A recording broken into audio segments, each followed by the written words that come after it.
بسم اللہ والصلاۃ والسلام علی رسول اللہ۔ السلام علیکم، کیسے ہیں آپ لوگ؟ امید ہے کہ آپ سب خیر و عافیت سے ہوں گے۔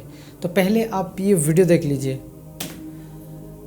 میرے بھائیو۔ آپ ویڈیو میں دیکھ سکتے ہیں ایک عورت کھڑی ہوئی ہے، کہاں پہ نا ایک ڈیمک باسب بنائی ہوئی ہے، اس پہ لوگ جو ہے وہ پھول کا ہار پہنائے ہوئے ہیں، اور لوگ جا کے وہاں پہ سب کچھ کرتے ہوں گے۔ جس طریقے کا کچھ لوگ جا کے وہاں پہ چادر چڑھاتے ہوں گے اور منتیں مانگتے ہوں گے، دعائیں مانگتے ہوں گے، اور کئی جگہ میں دیکھا گیا ہے لوگ سجدہ بھی کرتے ہیں۔ تو میرے بھائیو، جس کا کچھ وجود ہی نہیں ہے، جو کہ نہ قبر ہے نہ کچھ ہے، لیکن اس کے باوجود لوگ اسے پھول کا ہار پہنا رہے ہیں اور وہاں پہ جا کے لوگ عقیدت وابستہ کیے ہوئے ہیں۔ تو میرے بھائیو، آج اس کے بارے میں کمپلیٹلی بیان کریں گے انجینئر محمد مرزا صاحب شرک کے بارے میں۔ آپ ویڈیو کمپلیٹ اینڈ تک ضرور دیکھیے تاکہ آپ کو پوری بات سمجھ میں آئے بنا کسی تاخیر کے۔ اللہ کے نام لے کے شروع کرتے ہیں۔ انہیں نہیں پتا تھا کہ صحیح مسلم میں حدیث ہے، نبی الاسلام نے اپنی وفات سے 5 دن پہلے کہا۔ جندب رضی اللہ تعالیٰ عنہ کہتے ہیں نبی الاسلام نے فرمایا، دیکھنا اگلے لوگوں میں سے کوئی نیک آدمی یا پیغمبر فوت ہو جاتا تھا، وہ اس کی قبر پہ سجدے شروع کر دیتے تھے، میں تمہیں اس کام سے منع کرتا ہوں۔ 5 دن پہلے۔ اور سینسٹیوٹی کا لیول یہ ہے کہ مسند احمد کی حدیث ہے، نبی الاسلام نے آخری وقت میں دعا کی ہے، اللہم لا تجعل قبری وثنا یعبد، اے اللہ میری قبر کو وہ بت نہ بننے دینا کہ لوگ اس کی پرستی شروع کر دیں۔ نبی الاسلام نے اپنی قبر کو خود بت کہہ دیا کہ اگر میری قبر کی بھی عبادت ہوئی تو وہ بت تصور ہوگا۔ یہ کہتے ہیں شرک ختم ہو گیا، مجھے تم سے شرک کا خدشہ نہیں، یعنی مراد یہ کہ تم سارے مشرک نہیں ہو جاؤ گے میرے بعد، پوری امت نہیں مشرک ہوگی، ہاں چند لوگ ہو جائیں گے۔ اور یہ کون لکھ رہا ہے؟ ابن حجر اسقلانی اور بدر الدین عینی۔ انہوں نے تو خیر لکھا، میں اس کو بخاری مسلم سے پروف کروں گا اس بات کو کہ انہوں نے بالکل ٹھیک لکھا کہ پوری امت نہیں ہوگی۔ المستدرک للحاکم میں صحیح سند کے ساتھ حدیث ہے 399 نمبر کہ نبی الاسلام نے فرمایا کہ میری امت کبھی بھی گمراہی پر جمع نہیں ہوگی، جماعت پر اللہ کا ہاتھ ہے، یعنی پوری امت گمراہ نہیں ہوگی۔ بنی اسرائیل تو سارے گمراہ ہو گئے تھے نا، لیکن میری پوری امت گمراہ نہیں ہوگی۔ جو سنن نبی داؤد میں بھی حدیث ہے کہ میری امت کے 72 فرقے دوزخ میں جائیں گے، ایک جو ہے نا وہ حق پہ قائم رہے گا، الجماعہ، امت کی مین سٹریم۔ 72 کلمہ گوئی ہیں جو دوزخ میں جا رہے ہوں گے۔ پھر بخاری اور مسلم دونوں میں حدیث ہے کہ میری امت کا ایک گروہ قیامت تک حق پر قائم رہے گا، کوئی نقصان پہنچانے والا ان کو نقصان نہیں پہنچا سکے گا، وہ غالب رہیں گے یہاں تک کہ قیامت قائم ہو جائے۔ ایک گروہ، باقیوں کے لیے تو کہہ دیا 72 جب کہہ دیے دوزخ میں ہے تو ایک کے لیے۔ لہذا وہ جو حدیث ہے نا، مجھے تم سے شرک کا خدشہ نہیں مگر دنیا میں مبتلا ہو جاؤ گے، تو وہ جو شرک کے خدشے سے پاک ہے نا، وہ ایک ہی گروہ ہے، لیکن دنیا کی محبت میں ہو جائے گا، اور اس میں کئی لوگ ہوں گے جو نہیں بھی ہوں گے۔ یہ جو بخاری اور مسلم کی حدیث ہے نا، اس کی شرح جو ہے نا وہ ایک اور حدیث سے ہو جاتی ہے جو سنن نبی داؤد کے اندر ہے اور مشکات میں بھی، کہ قیامت اس وقت تک قائم نہیں ہوگی جب تک میری امت کے قبائل مشرکین سے جا کر نہ مل جائیں اور بتوں کی پوجا نہ شروع کر دیں۔ نبی الاسلام نے فرمایا کہ بتوں کی پوجا تو شروع کر دیں گے میری امت کے لوگ، تو وہ پہلے بت پرست نہیں ہوں گے، بعد میں شروع کریں گے، ورنہ جو پہلے بت پرست تو حضور کے زمانے میں موجود تھے۔ اور میری امت میں 30 جھوٹے دجال پیدا ہوں گے جو دعوے نبوت کریں گے، وَأَنَا خَاتَمُ النَّبِيِّينَ لَا نَبِيَّ بَعْدِي، اور میں خاتم النبیین ہوں، میرے بعد کوئی نبی نہیں۔ اور میری امت کا ایک گروہ قیامت تک حق پر قائم رہے گا، کوئی نقصان پہنچانے والا ان کو نقصان نہیں پہنچا سکے گا۔ یہ جو آخری الفاظ ہیں نا، یہ وہی ہیں جو بخاری اور مسلم میں تھے، اور پوری حدیث سے پتہ چلا کہ امت میں گمراہیاں آئیں گی لیکن ایک گروہ حق پر قائم رہے گا۔ تو وہ ایک گروہ کے لیے بشارت ہے کہ وہ شرک میں نہیں مبتلا ہوگا، باقی سب کے سب کسی نہ کسی فارم میں چلے جائیں گے۔ تو یہ اس حدیث کی شرح احادیث کی روشنی میں نے کی، اور بزرگوں کے اقوال تو میں نے پہلے بتا دیے ہیں فتح الباری سے اور عمدۃ القاری سے، تاکہ کسی کو وہم نہ آئے کہ یہ اپنی کو ذاتی تفسیر بیان کر رہا ہے۔ اس کے علاوہ کئی ایک احادیث ہیں جو ہماری اس ڈاکٹرن کو سپورٹ کریں گی۔ اس میں ایک ٹاپ آف دا لسٹ وہ حدیث ہے جو بخاری اور مسلم دونوں میں موجود ہے۔ نبی صلی اللہ علیہ وآلہ وسلم نے فرمایا کہ تم بھی اگلے لوگوں کی پیروی شروع کر دو گے، قدم با قدم، بالشت بھر بالشت، حتیٰ کہ اگلے لوگوں میں سے اگر کوئی لوگ گوہ کے سوراخ میں داخل ہوئے تو تم بھی وہی کام کرو گے۔ صحابہ کرام علیہم رضوان نے پوچھا یہ اگلے لوگوں سے مراد کیا یہود و نصارہ ہیں؟ تو آپ صلی اللہ علیہ وآلہ وسلم نے فرمایا کہ اگر وہ لوگ مراد نہیں ہیں تو پھر کون سے لوگ مراد ہیں؟ یعنی یہود و نصارہ والی خرابیاں تمہارے اندر آئیں گی۔ اچھا، وہ بریلویوں کے ایک اسکالر ہیں ڈاکٹر اشرف آصف جلالی صاحب، وہ توحید کانفرنس کرتے ہیں، اور وہ توحید کانفرنس کے اندر توحید نہیں بیان ہوتی، شرک کی ہر فارم کو وہ توحید بنا کر پیش کرتے ہیں، اور توحید پر حملہ کرنے والی ہر چیز کو جسٹیفائی کرتے ہیں۔ نام انہوں نے وہ توحید، جیسے ہماری بھی مسجدوں میں لکھا ہوا ہے علیکم بسنتی و سنت الخلفاء الراشدین المہدیین، ٹھیک ہے، حق چار یار نعرہ، لیکن تعلیمات جو ہے وہ حق چار یار کے بعد آنے والے لوگوں کی بیان کر رہے ہوتے ہیں، بالکل الٹ چل رہے ہوتے ہیں۔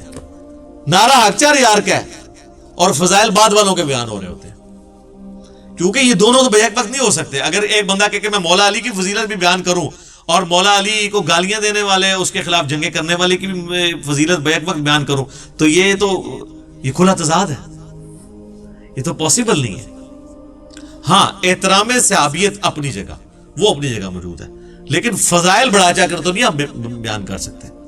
تو وہ کہنے لگے یہ حدیث جو ہے نا بخاری اور مسلم کی کہ شرک کا خدشہ نہیں ہے، اسی کی تفسیر میں وہ توحید کانفرنس کرتے ہوئے کہتے ہیں کہ یہ جو حدیث یہ لوگ بیان کرتے ہیں نا کہ جی تم بھی اگلے لوگوں کی پیروی کرو گے، تو اس سے مراد ہے کہ اس امت میں یہود و نصارہ کے فیشن آنا شروع ہو جائیں گے، اور کہتے ہیں دیکھیں نا جی وہ یہود و نصارہ والا لباس مسلمان بھی پہن رہے ہیں، اور ان کی ساری کے سارا دین لباس میں گھسا ہوا ہے۔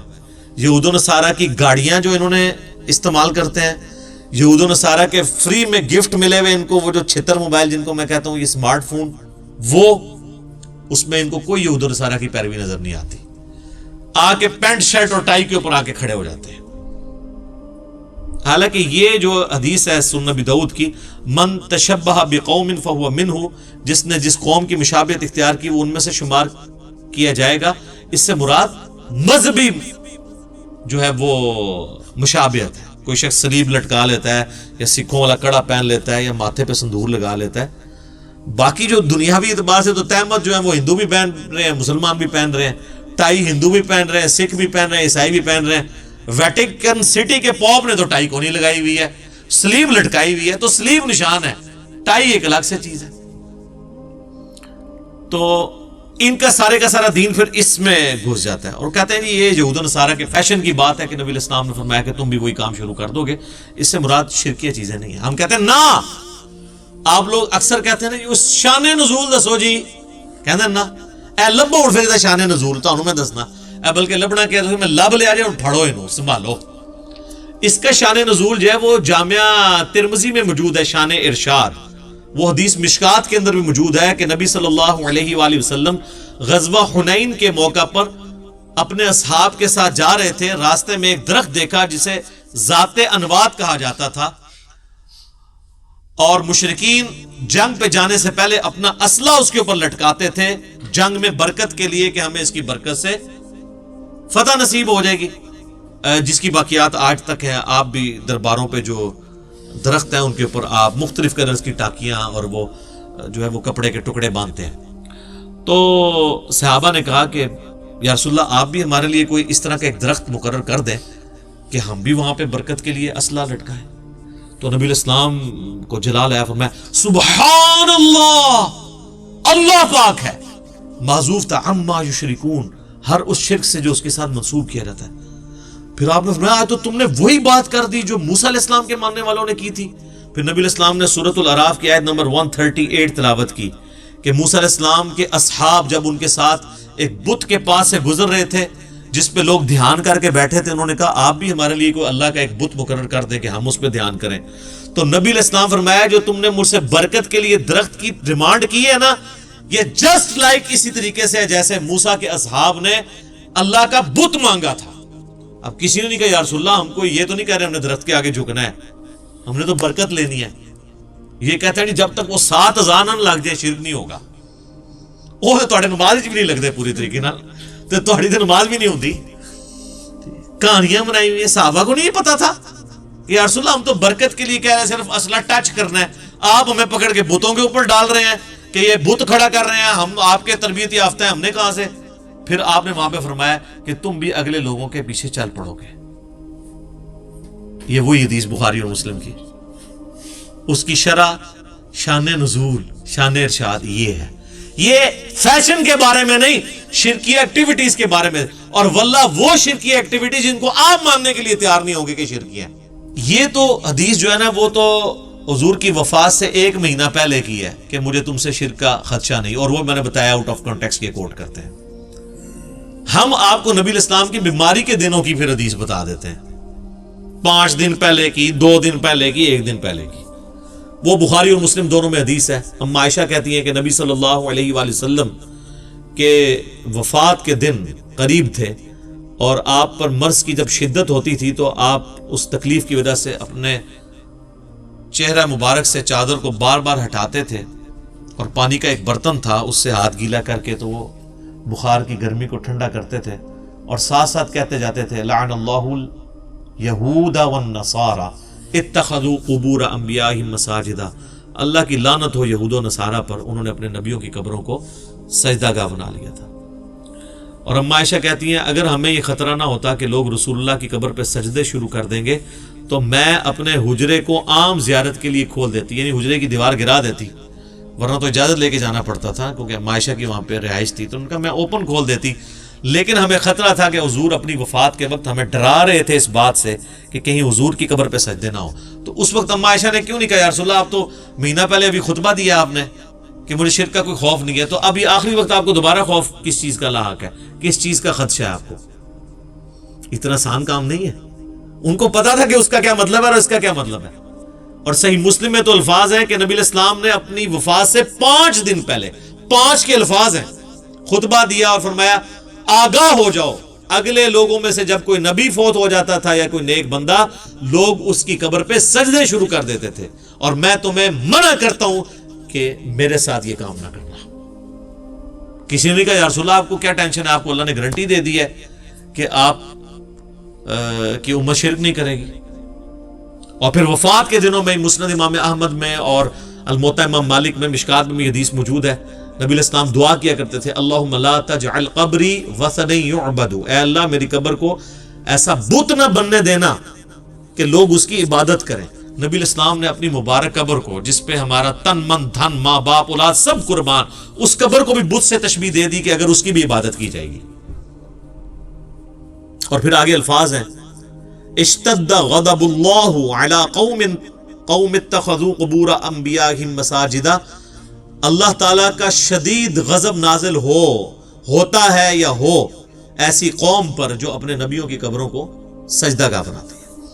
ایک اور بڑی رکت انگیز حدیث ہے, ام عائشہ ہی روایت کرتی ہیں, بخاری اور مسلم کے الفاظ ہیں کہ حضور کی بیماری کے دن تھے. مسلم میں الفاظ ہیں کہ آپ کے آخری دن چل رہے تھے, اور حضور کی 2 بیویاں, 3 بیویاں ایک جگہ جمع ہیں, ام عائشہ, ام سلمہ, ام حبیبہ. تو ام سلمہ اور ام حبیبہ آپس میں گفتگو کر رہی ہیں کہ جب ہم حبشہ گئے تھے تو ہم نے وہاں ایک ماریا نام کا گرجا دیکھا تھا جہاں پہ کچھ تصویریں لٹکی ہوئی تھی. ہائے ہائے ہائے, حضور بیماری کے عالم میں آپ نے جب یہ گفتگو سنی ہے تو آپ فوراً متوجہ ہوئے. آپ فرمایا ان کی یہی تو خرابی تھی, جب ان کا کوئی نیک بندہ یا نبی فوت ہو جاتا تھا وہ اس کی قبر کے اوپر تصویریں لٹکا دیتے تھے اور پھر وہاں پہ سجدے شروع کر دیتے تھے. وہ لوگ قیامت والے دن بدترین مخلوق بنا کے اٹھائے جائیں گے جو اپنی نبیوں کی قبروں پر سجدے کرتے تھے اور وہاں پہ ان کی تصویریں لٹکاتے تھے. سر اس امت کو تو چھوڑ دیں, انہوں نے نبیوں کی تصویریں کیا لٹکانی ہیں, انہوں نے تو آپ جائیں مارکیٹ میں جا کے بزرگوں کی تصویریں خرید لیں اور باقاعدہ نام لکھیں یہ فلانا بزرگ ہے فلانا بزرگ ہے. چلو اس میں کچھ زندہ بھی ہیں, ان کو تو ہم کہہ سکتے ہیں یہ وہی ہیں. 800 سال پرانے بزرگوں کی تصویریں, وہ کہتے ہیں جی وہ خواب میں زیارت ہوئی ہے, تو اس سے انہوں نے پھر نا وہ نقشہ اس کا بنوا لیا. تو یار کتنے تابعین, تبع تابعین اور بعد کے لوگ ہیں جن کو رسول اللہ کی خواب میں زیارت ہوئی ہے, انہوں نے تو کوئی اپنی یادداشت سے حضور کی تصویر نہیں بنوائی. یہ آپ کس طرف امت کو لے کے جا رہے ہیں؟ والعیاذ باللہ تعالی. تو نبی صلی اللہ علیہ وآلہ وسلم نے اپنی امت کو اتنی واضح تعلیمات دیں کہ جس میں کوئی خدشہ نہیں ہے کہ کوئی شخص اس چکر میں پڑ جائے۔ تو میرے بھائی امید ہے کہ آپ کو یہ ویڈیو بہت اچھی لگی ہوگی اور بات سمجھ میں آئی ہوگی۔ اگر ویڈیو پسند آئی تو لائک اور شیئر ضرور کیجیے اور ہمیں سپورٹ کرنے کے لیے سبسکرائب ضرور کیجیے۔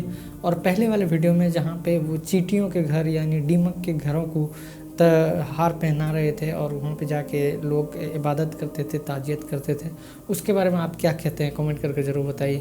ملتے ہیں اسی طرح نیکسٹ ویڈیو میں انشاءاللہ۔ السلام علیکم ورحمۃ اللہ وبرکاتہ۔